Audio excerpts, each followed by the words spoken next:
in some cases, you may not have a list. There's nothing to import. There's no lookalike audience. There's no custom audience at all. So in situations like this, what you're going to have to rely on is the native targeting in Facebook itself, which again is limited in the B2B space, but it's quite possible that whatever niche you're operating in, that you can get a big enough group. So I'm just doing an example here. So here we have the new lead generation campaign. Within that, I have the ad set. And then within the ad set, I'm setting the targeting parameters. So for example, I have the age 18 to 65. Now, my general thought on targeting is that I think demographics are overrated. So things like age and sex and often geography is irrelevant. So I tend to focus more on things like what you are, what your needs are, behavioral, motivational, or firmographic types of details. Now, that said, I think there are certain demographic targeting parameters that might be useful. So, for example, an 18-year-old, what is the probability that they're going to be making an executive decision at an industrial company with over 100 people? It's very, very low. So you could put in something there like 25 years or older. Yeah, okay, there's going to be somebody that runs a family business, or there's going to be some sort of entrepreneur who got venture capital at 21, but by and large, it's a small probability.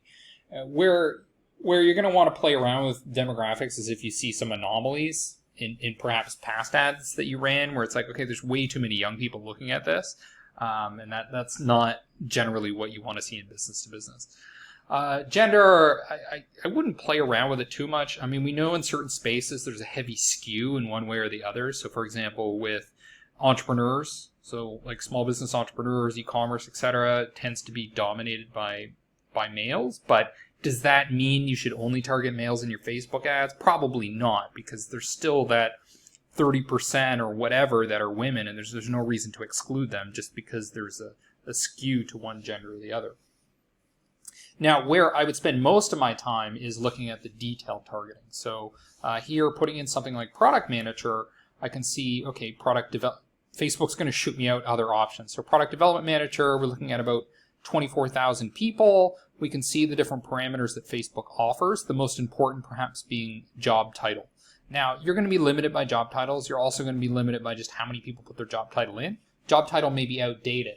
So what you might want to think about is, if you're going after like the C-suite, maybe their job title on Facebook is a bit outdated, a little bit junior. So you might want to go broader and say anybody director level, VP level and above. I'm going to target all of those different job titles, not just the C-suite.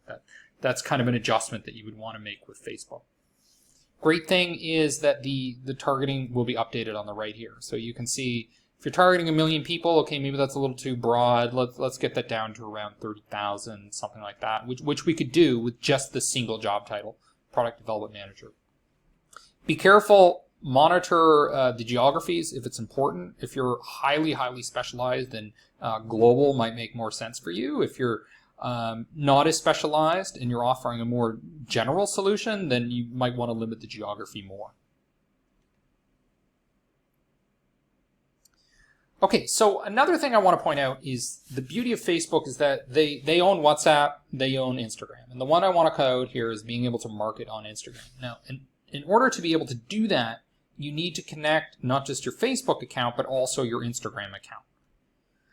And you might say, oh, Instagram, how applicable is it in business to business? Well, you're marketing to humans, and humans use Instagram, so there's no reason that they shouldn't be getting the message there the same way they'll be getting on a Facebook and LinkedIn and direct mail and at work and through email, wherever, right? It's the same people. So connect your Instagram account, create a business account if you don't have one already. You should be there.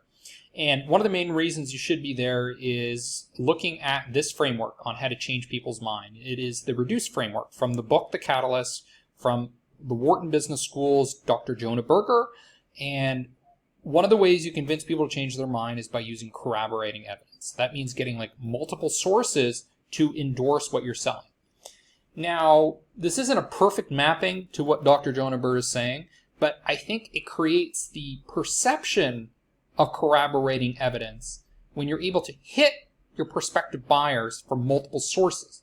So when they're seeing a message on Instagram, and they're seeing that same message on Facebook, and they're seeing it on LinkedIn, and you're hitting them from as many different angles as possible, the idea is that there's like this consensus forming in the world. The universe is telling me that this business-to-business seller is the answer to my problem. So it's a missed opportunity if you're not doing it already. Add in Instagram. Okay, I want to show you a few examples of ads that we'll evaluate in the next lecture.